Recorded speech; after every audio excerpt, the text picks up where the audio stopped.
आइए सुनते हैं मोटिवेशनल स्टोरी। हरीश की एक पत्नी थी जो बहुत बोलती थी और वो उसके ज्यादा बोलने से बहुत परेशान था।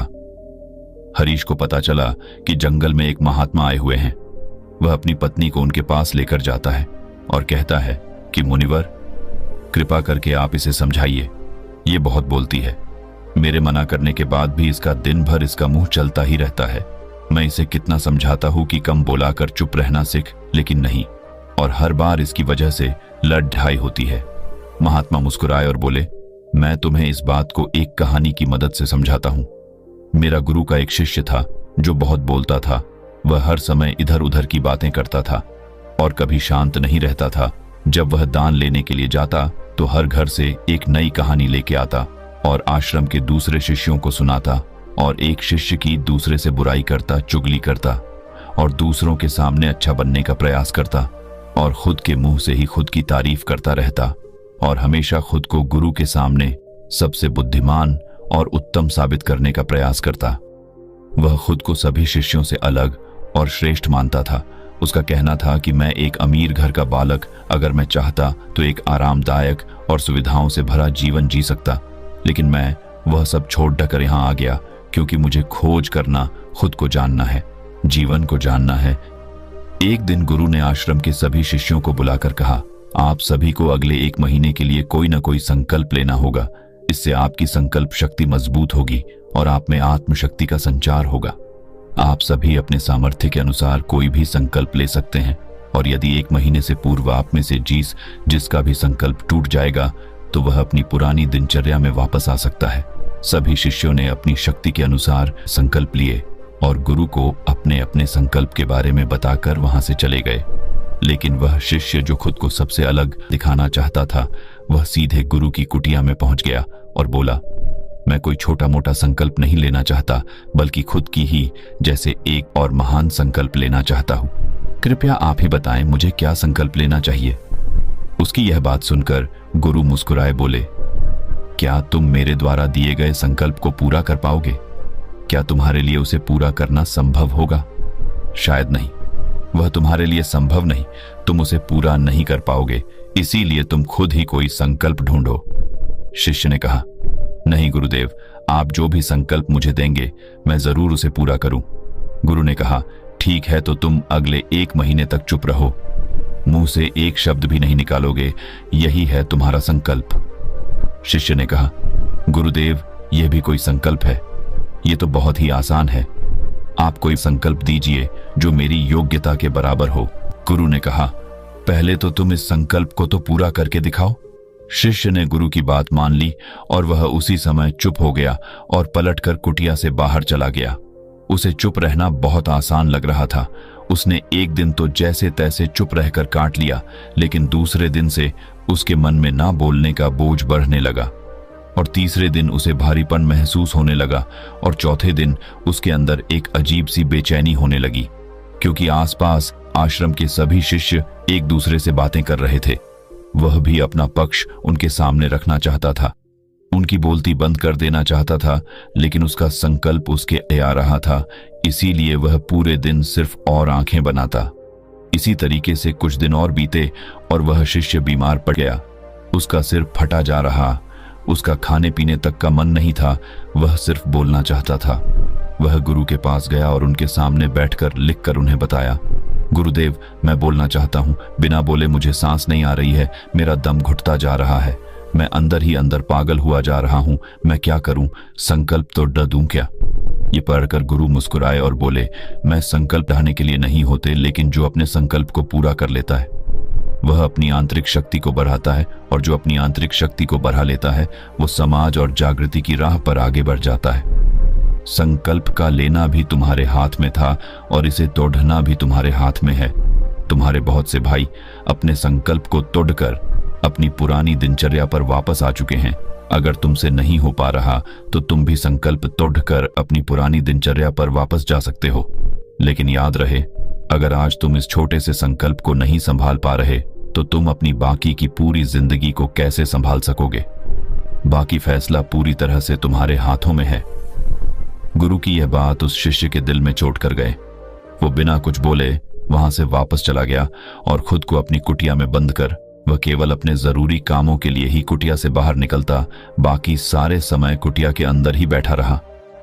15 दिन बीत चुके थे और आश्रम के लगभग सभी शिष्यों का संकल्प अब तक टूट चुका था, लेकिन उसका संकल्प अभी भी जारी था। संकल्प लेने के बाद से अब तक उसने एक शब्द भी नहीं बोला। सारा आश्रम हैरान था कि इतना बोलने वाला इंसान चुप कैसे हो।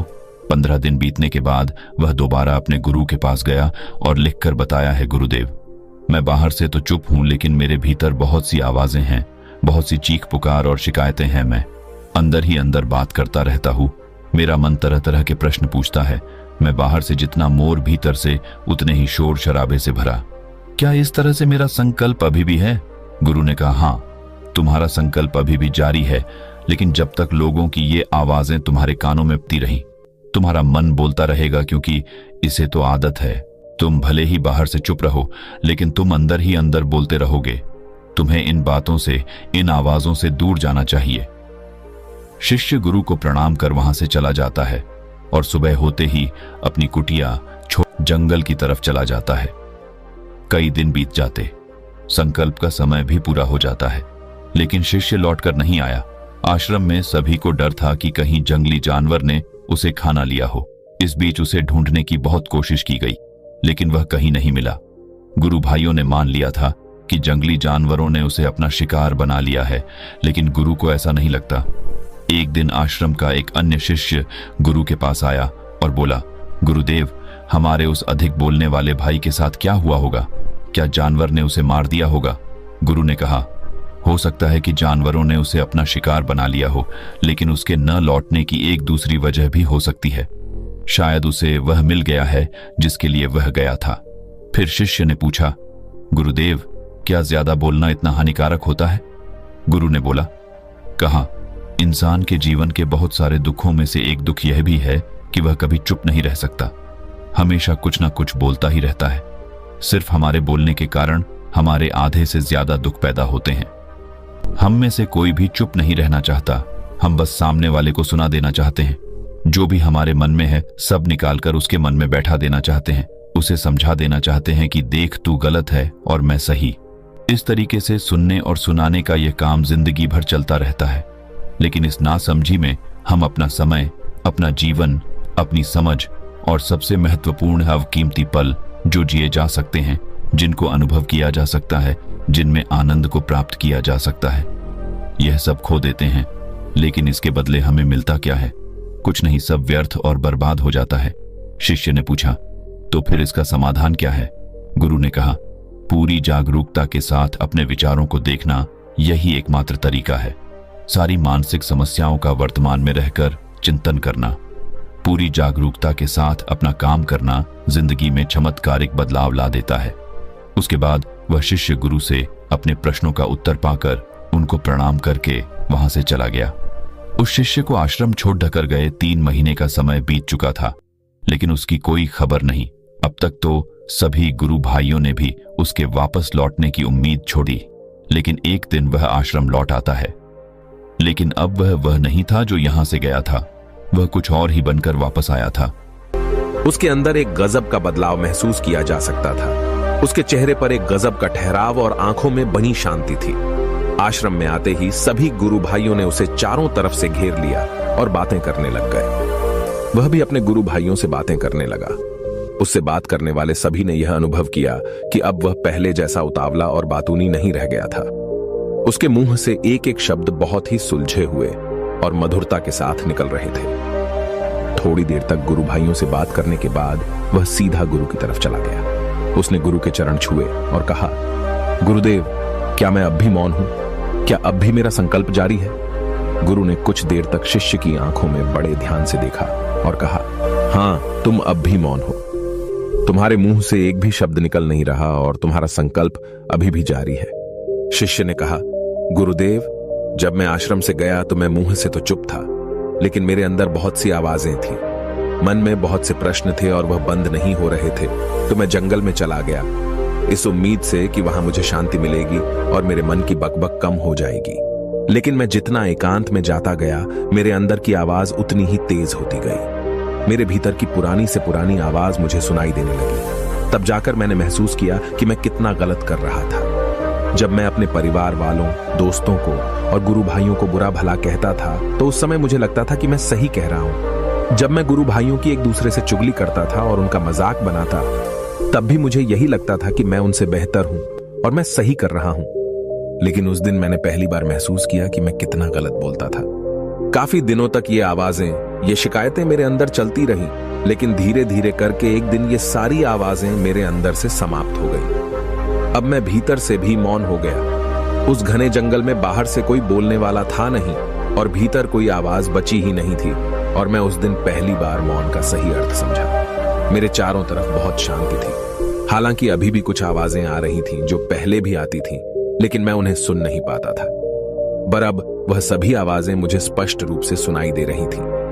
हवा के चलने की आवाज, चिड़ियों के चहकने की आवाज और पानी के बहने की आवाज। ये सभी आवाजें मैंने पहली बार पूरे होशपूर्वक सुनी। अपने चारों तरफ इतनी शांति मैंने पहले कभी महसूस नहीं की थी। तो इस शांति को भंग करने के लिए मैंने पहली बार अपने मुंह से कोई शब्द निकाला। मैं चिल्लाया, हे ईश्वर, ये कैसी शांति है?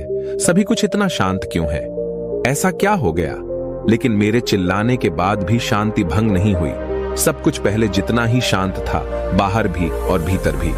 हे गुरुदेव, मैंने अपने गुरु भाइयों से बात की, मैंने आपसे बात की। मैं बोल रहा हूं, मैं चल रहा हूं, मैं सब कुछ देख रहा हूं, लेकिन मैं अपने भीतर एकदम एकांत में हूं, मौन में हूं, भीड़ में होता हूं, तब भी भीतर से अकेला एकांत में होता हूं। जब मैं खुद में भी शोर करना चाहता हूं, तब भी एकांत में ही होता हूं।